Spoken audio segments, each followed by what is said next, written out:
The live version of Jailbreak from 1991 is probably one of my favorite AC/DC moments, and especially the middle section where they start to jam and just improvise and have fun. There are a few core elements to this section, and let's first talk about the riff Malcolm is playing. And it's such a great riff. It's very simple. It's just 3 chords. It's just the D, A, and the E with a hammer on, like on the main riff, right?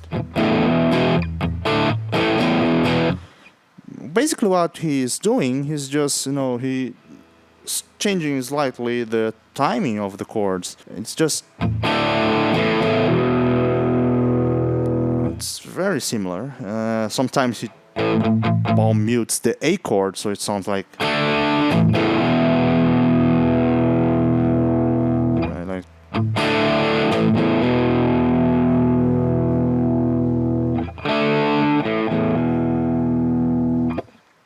such a great riff. And the second thing to note is that Chris Slade and Cliff Williams are holding that groove, and it keeps going. But the interesting thing is that the kick drum is actually playing the 2 and the 4 instead of the 1 and the 3. So usually it's, the kick drum is there 1, 2, 3, 4. But what's actually happening here is that there's no snare drum, and the kick drum, the bass drum, is playing on the 2 and 4. So the hi-hat is holding the tempo. So it's and the kick drum is on the 2 and 4, so it's 1, 2, 3, 4.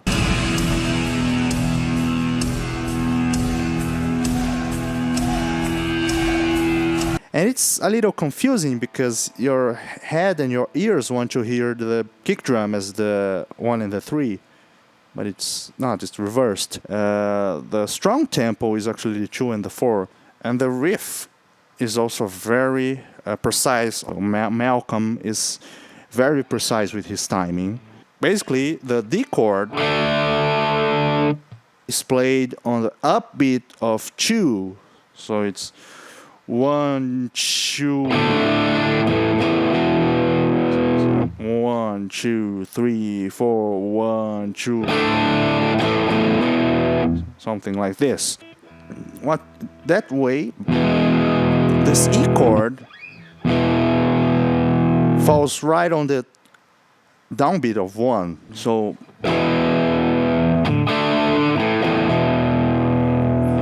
and then we hold this E chord for 4 bars, and then we play it again. So it's something like 2, 3,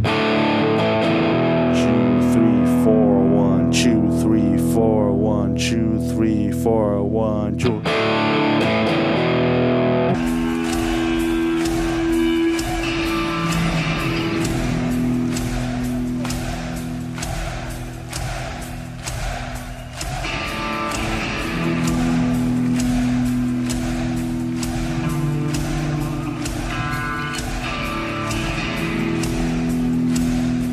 So each 4 bars we will repeat this riff. So it's 1, 2, 3, 4, 1, 2, 2, 3,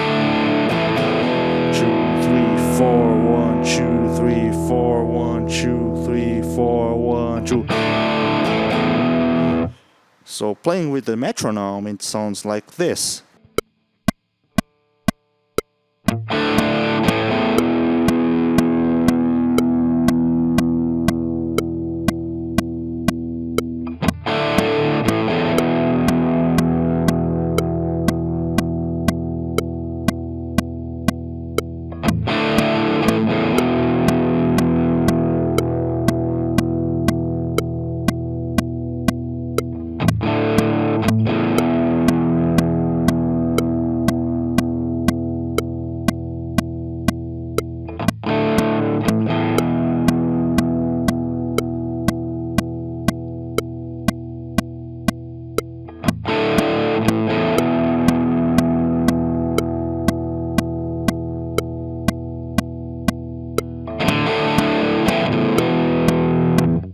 And putting all those elements together, it creates this amazing foundation for Angus to solo over.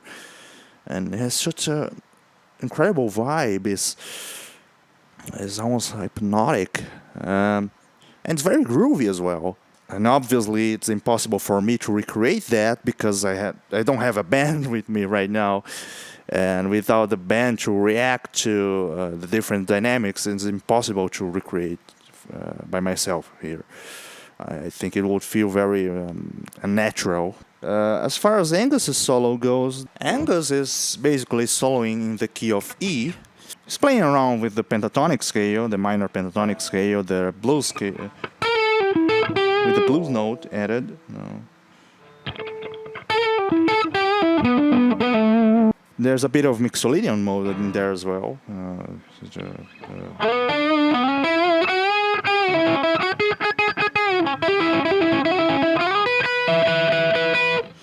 And in this time period, both guitars were, they were a lot dirtier. Probably the heaviest guitar sound they ever had.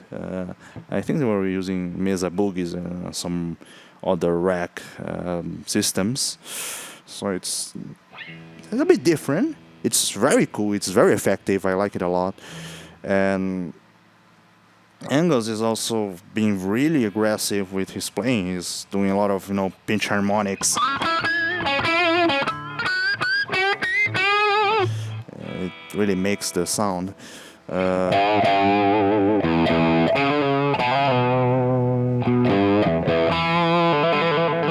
But in my opinion, what makes it so great is, the whole band being so tightly knit together.